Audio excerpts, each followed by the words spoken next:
नमस्कार दोस्तों, जय माता दी। आज मैं आपको चातुर्मास में नित्य नियम से सुनी जाने वाली तुलसी माता की कहानी सुनाने जा रही हूँ। तो प्रेम से बोलिए तुलसी माता की जय, विष्णु भगवान जी की जय। तुलसी माता की इस कहानी को पूरे चतुर्मास में सुनने से आपका घर अन्न धन से भर जाएगा और 4 महीने सुनने के बाद कार्तिक मास में देव उठनी एकादशी के दिन तुलसी विवाह कराने से माता लक्ष्मी और भगवान विष्णु जी की असीम कृपा प्राप्त होगी। अब हम सुनते हैं तुलसी माता की कहानी। एक समय की बात है, एक गांव में एक परिवार था। उस परिवार में ब्राह्मण और ब्राह्मणी रहते थे। उनके कोई भी संतान नहीं थे।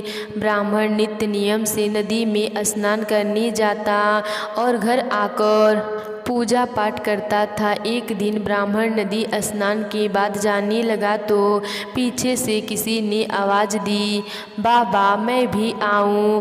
उस ब्राह्मण ने पीछे मुड़कर देखा पर वहाँ कोई नहीं था। फिर से चला तो फिर से आवाज़ आई, बाबा मैं भी चलूँ। ब्राह्मण ने सोचा कोई दिखता तो नहीं है, पर कौन बुला रहा है। फिर ब्राह्मण ने कहा, भूत प्रेत हो तो मत आना, कोई देव हो तो आना। इतने में एक छोटी सी कन्या आई और बोली, बाबा मैं आपके घर आऊँगी। ब्राह्मण ने उंगली पकड़ाई और उसे घर लेकर आ गया।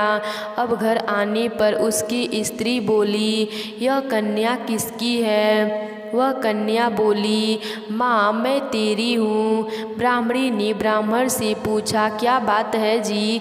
ब्राह्मण ने सारी बात बताई। उन दोनों ने उसे बेटी कहकर पुकारा। वह दोनों पति पत्नी बहुत खुश हुए और बोले, इसका क्या नाम रखें।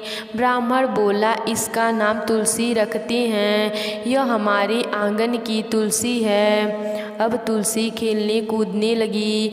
माता पिता भी उसे बहुत लाड प्यार करते थे। वह बड़ी हुई तो उसके माता पिता को उसकी शादी की चिंता करने लगे। तब तुलसी बोली, मेरा चिंता आप मत करो, मुझे तो स्वयं भगवान श्री हरि लेने आएंगे, आप तो तैयारी करो। शादी का मुहूर्त निकला। कार्तिक शुक्ल एकादशी के दिन तुलसी जी का विवाह शालिग्राम जी के साथ हो गया। जब तुलसी जाने लगी तो उसके माता पिता रोने लगे, कहने लगे, बेटी हम तुम्हें कहाँ लेने आएंगे। तब तुलसी ने कहा, माता पिता आप मेरी चिंता मत करना, मेरा ससुराल द्वारिका धाम है, आप जब याद करोगे तो मैं आ जाऊंगी। आप अपने आंगन में तुलसी लगाना, उसे मन की शांति मिलेगी। आंगन की तुलसी को आप सदा रखना, उसकी पूजा अर्चना करना। इतना कहकर लड़की विदा हो गई। ब्राह्मण ब्राह्मणी अपने आंगन की तुलसी की पूजा अर्चना करने लगे। कुछ दिनों के बाद ब्राह्मण ब्राह्मणी की मृत्यु हो गई। उन्हें लेने के लिए बैकुंठ धाम का विमान आया और वह दोनों ब्राह्मण ब्राह्मणी बैकुंठ धाम चले गए। हे तुलसी माता, जैसे आपने ब्राह्मण ब्राह्मणी पर अपनी कृपा करी, वैसे अपने सभी भक्तों पर अपनी कृपा करना। तो प्रेम से बोलिए तुलसी माता की जय।